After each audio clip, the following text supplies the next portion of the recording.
শেখ হাসিনার জন্য মহাদরদ উতলে পড়ছে ভারতের।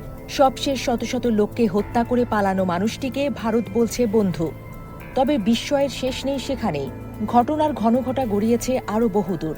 ভারতের কংগ্রেসের শুদ্ধ নেতা হিসেবে পরিচিত শশী থারুর মানবতার বহু বিষয়ে কলামের পর কলাম লিখে যিনি বিশ্ব গণমাধ্যম কাঁপান, তার অবস্থাও অনেকটা কট্টরপন্থী নরেন্দ্র মোদীর মতো। হাসিনার বেলায় তার মানবতার বাণীও চুপসে যাওয়া বেলুনের মতো। ভারতের সিনিয়র এই কংগ্রেস নেতা ও লোকসভার সদস্য বলেছেন, বাংলাদেশের ক্ষমতাচ্যুত প্রধানমন্ত্রী শেখ হাসিনাকে ভারতে থাকার সুযোগ দেয়া মানবিক দৃষ্টিকোণ থেকে সঠিক সিদ্ধান্ত।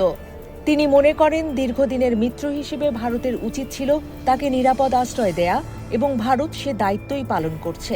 তিরুবনন্তপুরমে সাংবাদিকদের সাথে আলাপকালে এই মন্তব্য করেন থারুর। শশী থারুর বলেন, ভারত মানবিক দৃষ্টিকোণ থেকে সঠিক কাজটি করেছে। যিনি বহু বছর ভারতের ঘনিষ্ঠ বন্ধু ছিলেন, তাকে জোর করে ফেরত পাঠানো উচিত নয়।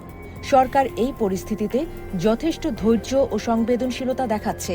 তিনি আরও বলেন, শেখ হাসিনাকে ফেরত পাঠানো বা প্রত্যর্পণ করার বিষয়টি রাজনৈতিক আবেগ দিয়ে নয়, বরং আইনগত কাঠামো আন্তর্জাতিক চুক্তির আলোকে বিচার করতে হবে। ভারত ও বাংলাদেশের মধ্যে বিদ্যমান প্রত্যর্পণ চুক্তির প্রসঙ্গ টেনে কংগ্রেস নেতা জানান, এই ধরনের সিদ্ধান্ত খুব সহজ নয়। এতে বিভিন্ন ধারা, ব্যতিক্রম এবং আন্তর্জাতিক আইনগত বাধ্যবাধকতা রয়েছে। খুব কম মানুষই আসলে এসব আইনি জটিলতা ও চুক্তির শর্তগুলো পুরোপুরি বোঝেন। তাই আমি মনে করি, এই বিষয়ে বিস্তারিত বিবেচনার দায়িত্ব সরকারের উপরই ছেড়ে দেওয়া উচিত।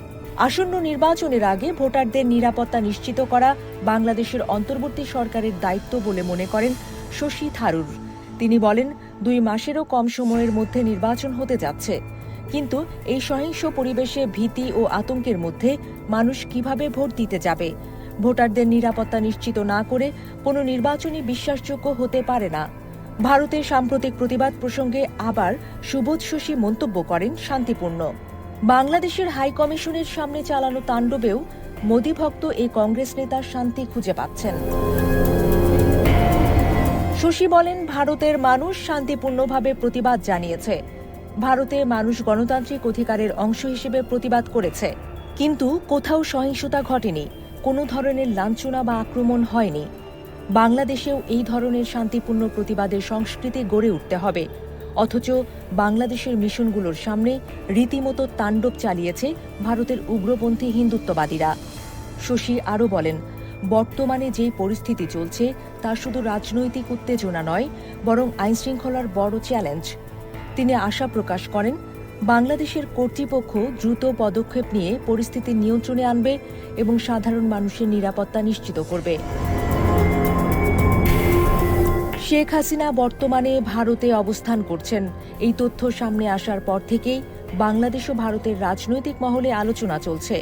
এই অবস্থায় ভারতের শাসক দল ও বিরোধী দলের মধ্যে দৃষ্টিভঙ্গির ভিন্নতা থাকলেও মানবিক দৃষ্টিভঙ্গির প্রশ্নে অনেকেই সরকারের সিদ্ধান্তকে সমর্থন করছেন। শশী থারুরের মন্তব্য সেই অবস্থানকেই আরও স্পষ্ট করে তুলেছে। থারুরের মতে, রাজনৈতিক মতবিরোধ থাকতেই পারে, কিন্তু মানবিক দায়িত্ব ও আন্তর্জাতিক কূটনৈতিক সম্পর্ক, এই দুটি বিষয় বিবেচনা করেই সিদ্ধান্ত নেওয়া উচিত। তাই তিনি সবাইকে ধৈর্য ধরার আহ্বান জানান এবং প্রত্যাশা ব্যক্ত করেন যে ভারত সরকার যথাযথ বিশ্লেষণ ও আইনি পর্যালোচনার মাধ্যমে সঠিক সিদ্ধান্ত নেবে।